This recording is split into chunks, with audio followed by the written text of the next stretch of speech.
प्रिय विद्यार्थियों, नमस्कार।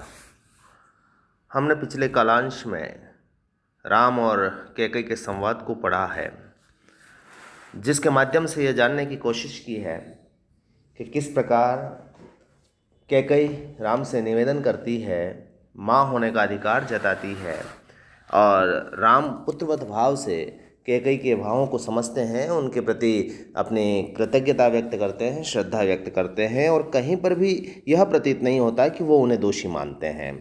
तो एक तरह से कैकई के चरित्र का उद्धार मैथिली शरण गुप्त ने इस साकेत के माध्यम से किया है और इस 8वें सर्ग का जो अंश है हम उसको पढ़ने जा रहे हैं।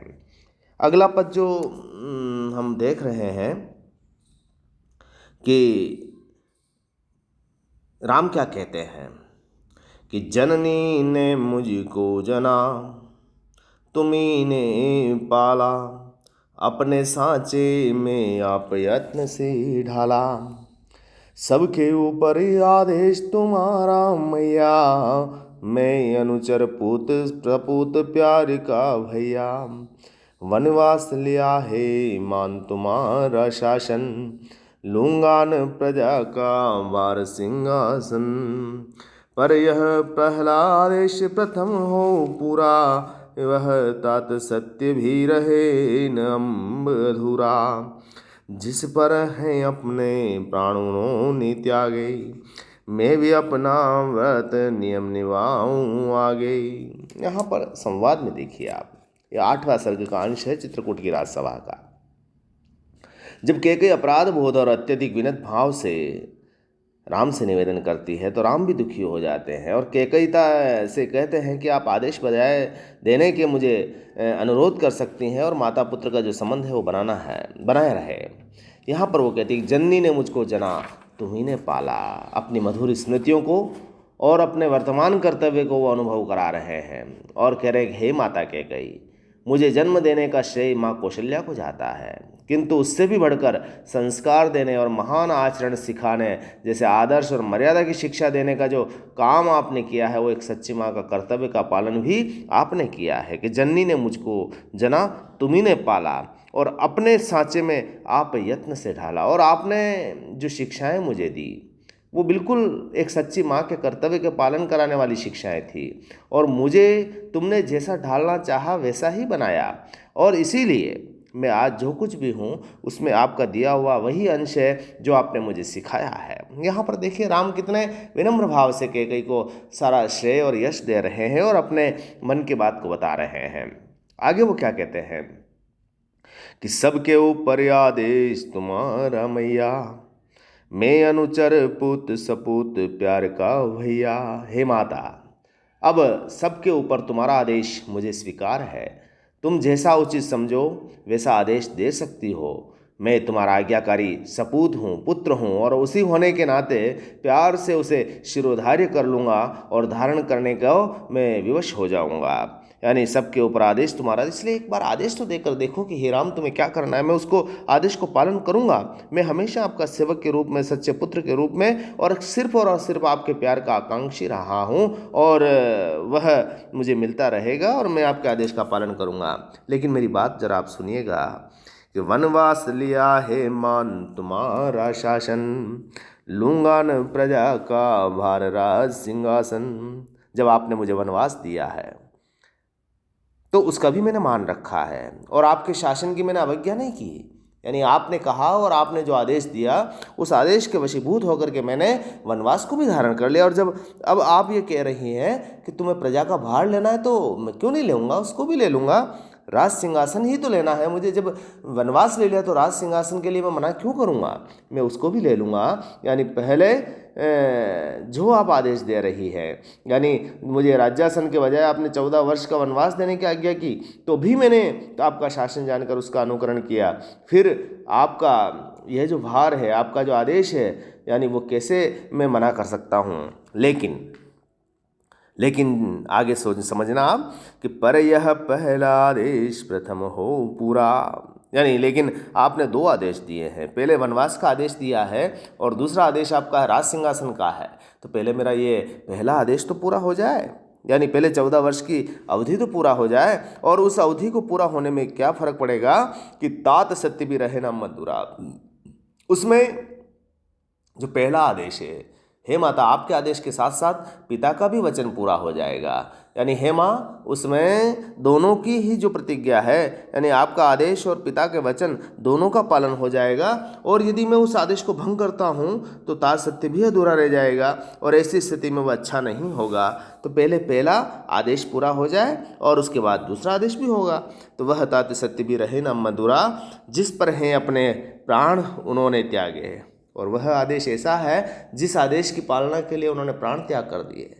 यानी मुझे वनवास का आदेश दे दिया और प्राण त्याग दे दिए हैं, अब मैं उस आदेश की पूर्ति करना मेरा दायित्व बन जाता है। और इसीलिए और उसके साथ साथ मैं भी अपना व्रत नियम निभाऊँ आगे, तो मेरी एक दायित्व बनता है, मेरा कर्तव्य बनता है कि मैं उनके अधूरे कार्य को सत्य के साथ पूरा करूँ। पिता ने जिसके लिए प्राण त्यागे, मैं उनकी निष्ठा के साथ व्रत नियमों का पालन करते करते आगे बढ़ाऊँ और निभाऊँ, तभी मैं अयोध्या चलने का अधिकारी बन सकूँगा।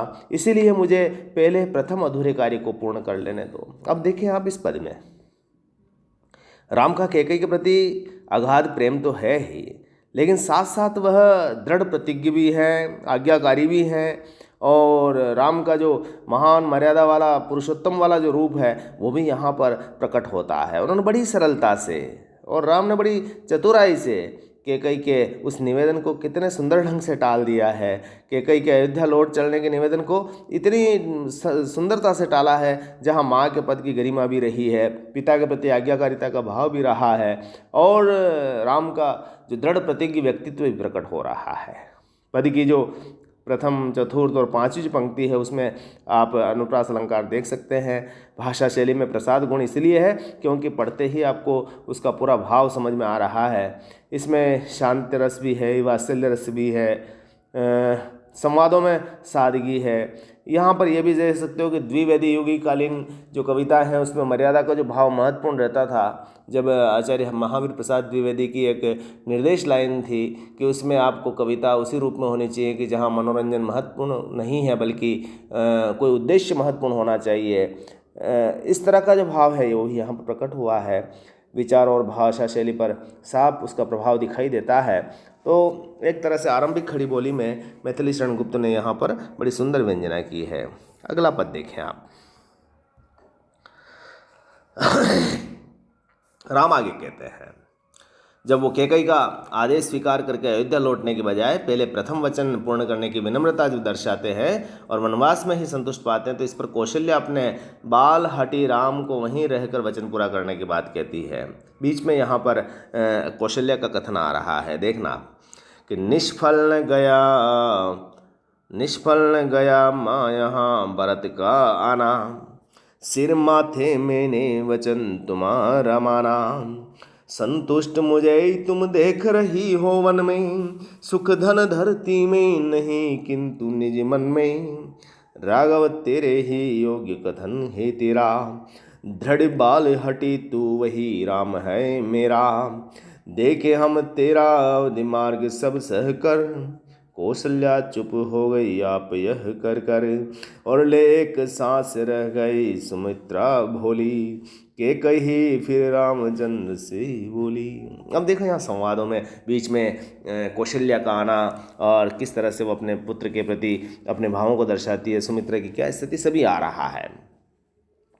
तो राम जब अपनी माता कैकेयी से कह रहे हैं कि हे माता कैकेयी, चित्रकूट में जब भरत आए हैं और आप सब आए हैं तो उनका आना निष्फल नहीं गया है, निष्फल न गया यहाँ भरत का आना, सिर माथे मैंने वचन तुम्हारा माना। और सभी आप जो अयोध्या लौट चलने के हेतु मन मनाने आए हो और मैंने आपका अयोध्या लौट चलने का आदेश सिर आँखों पर धारण कर लिया है, फिर भी आपका संतुष्टि के लिए यहाँ पर ये देखिएगा कि संतुष्ट मुझे तुम देख रही हो वन में। कहीं पर आपके मन में यह आशंका रही होगी कि हमारे राम सीता वहाँ कैसे हैं, तो यहाँ पर आने के बाद आपको ये देख लिया होगा कि यहाँ हमें कोई तकलीफ़ नहीं है, हम यहाँ पर बहुत खुश हैं।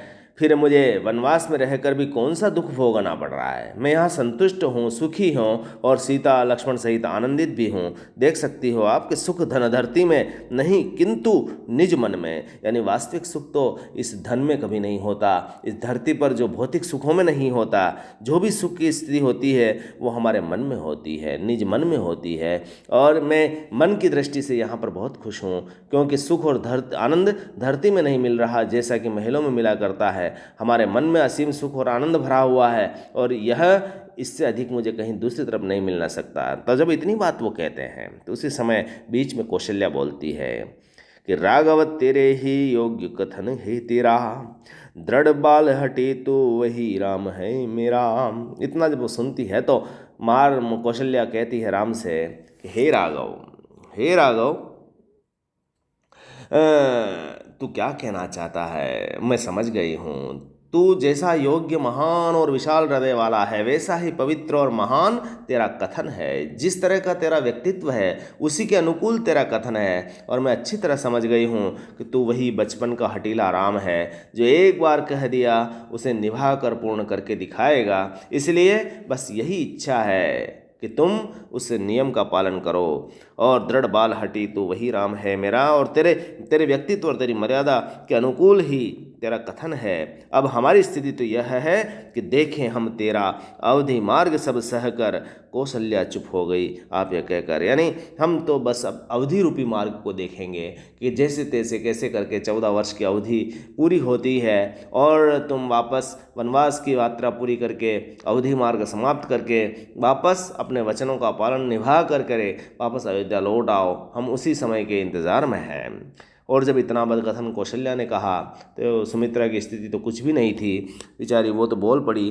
कौशल्या चुप हो गई कहकर, और ऐसी स्थिति में जो मन के भावों को अपने मन में डुबाते हुए सुमित्रा जो भोली भाली थी कि कई ही बोलने को विवश हो गई, क्योंकि सुमित्रा तो बोल ही नहीं पाई। उसी सांस में उसकी बात रह गई, उसके मन की बातें रह गई, ले एक सांस रह गई। सुमित्रा बोली और कैकई ही फिर राम, लेकिन कैकई उससे संतुष्ट नहीं थी।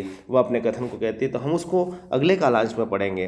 फिर पहले इन दोनों ही पदों को आपने देखा।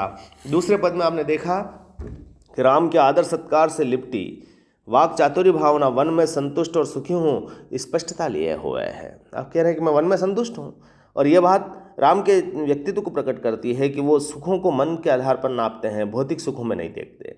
अपनी महानता के सामने सभी को मनाने में सफल हो रहे हैं। कौशल्या का मातृत्व भी राम को अपनी प्रतिज्ञा से नहीं डिगा सका, और यहीं पर ये राम का एक दृढ़ व्यक्तित्व प्रकट हो रहा है। और पारिवारिक शिष्टाचार भी आप इसमें देख सकते हैं कि इस पद में कितना सुंदर ढंग से व्यक्त हुआ है। तो आज इन दोनों पदों को पढ़ा है आपने, इन दोनों की व्याख्या करें। आज बस इतना ही, हम शेष कालांश में अगले दिन पढ़ेंगे। बहुत बहुत